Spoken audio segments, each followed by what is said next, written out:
Hello everyone, welcome to my digital space. I'm so glad to have you here today. Before I go into it today, I'd like to share one of the reasons why I am doing this. Scriptures made us understand that faith comes by hearing and hearing of the word of God. And we are also told that the just shall live by faith. The just shall live by faith.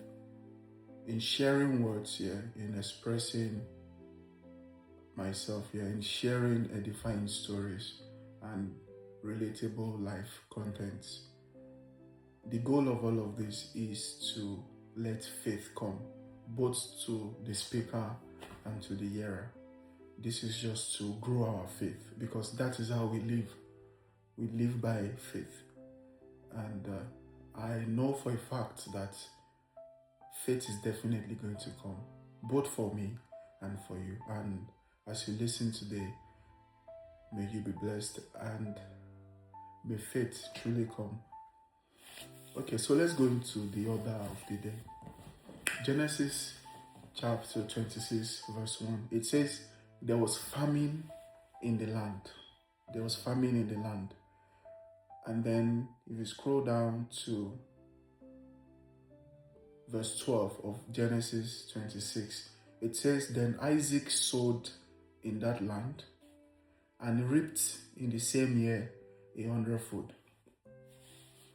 There was famine in the land. And in the same land, Isaac sowed in the same land and reaped 100-fold. Hello everyone, welcome to my digital space. I am so glad to have you here today. There was a man that was spoken of. He was in the land experiencing famine. And when there is famine, crops are not expected to grow. But if they grow, they get destroyed. When there is famine, there is drought. When there is famine, there is scarcity of food. But there was this man that sowed in the land of famine. And in that same year, he reaped 100-fold. This man is the son of Abraham, Isaac. In the land of famine, in the same year, he reaped 100-fold. What is the implication of his experience? What is the implication of him sowing in the land of famine? How did he get an outcome that no one could get? Because the Bible recorded that people in his environment started getting envious of him. In fact, he grew mightily in possession. That experience can be translated to being in a land where there is scarcity of what you need. That experience could be translated to be in a system where there is scarcity of what you need. Listen, when one finds themselves in an environment,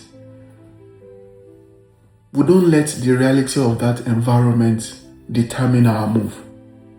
God is the one that orchestrates our life, is the commander of our destiny. One of my favorite Bible verse is, when men are cast down, I will say there is a lifting up. When men are cast down, I will say there is a lifting up. So Isaac could be in the land of famine and still sow and reap 100-fold.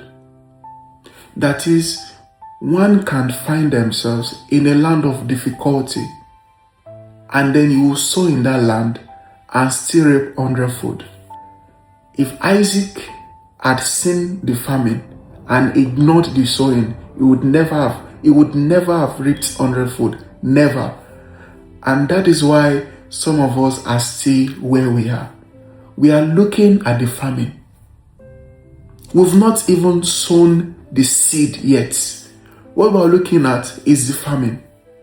We are letting the challenges overcloud our minds. We're not seeing possibilities. We're not saying that the earth is the Lord's and the fullness thereof. We're not saying that there is milk in the land. After all, before the Israelites got to the land of Canaan, God was raining manna for them. That is, they do not even need to be in the promised land before they will see milk and honey. So if God could rain manna for them in the wilderness, the same God could have rained milk and honey for them if he had wanted. After all, he's God. The same land they are to possess, is he not the creator of the land? God is the creator of the land, not man. God made the land. Isn't that fascinating? He made the land. As God instructed you to sow in a land, and then you're holding back because you're looking at the famine. Others have sown. I don't know if Danish is correct. But they didn't get any harvest. You're looking at the track record of others. The same Isaac dug a well 7 times. The same Isaac, he dug a well 7 times. He dug the first one, they took it from him. He dug until the 7th time. That is, in fact, that you sow in a land and then you don't reap, does not mean that's not the right land to sow. Because God took you there. Yes, it doesn't mean that's not the right land to sow. Because God took you there. That could be an avenue to grow your faith. What is that land that you're experiencing famine in? Is it a famine of the mind that God has been asking you to engage in adventure of resources and materials? So some of us, what we are looking at is the economic condition, the condition of the states, the condition of the policies. We're not trusting God to direct us. We're not trusting God to know where to sow. We're not trusting God to know how to go about it.